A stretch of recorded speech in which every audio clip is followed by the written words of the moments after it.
This is Redmi Note 11 Pro, and today I will show how you can enter the high or ultra resolution mode in the camera of this device.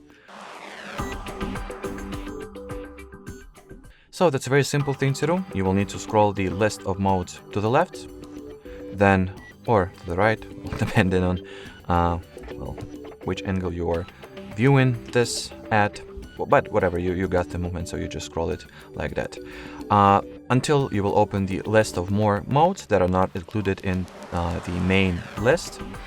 From here, tap at the 108 MP mode, which is 108 megapixels mode. And as you can see, it basically is the Ultra HD or Ultra Resolution mode. So let's take a photo while in this mode.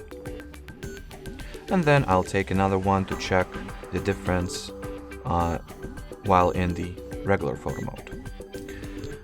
So here is, here are the photo details for regular picture mode, so file size, dimensions, or resolution. And here are the same details, but this time for the ultra res.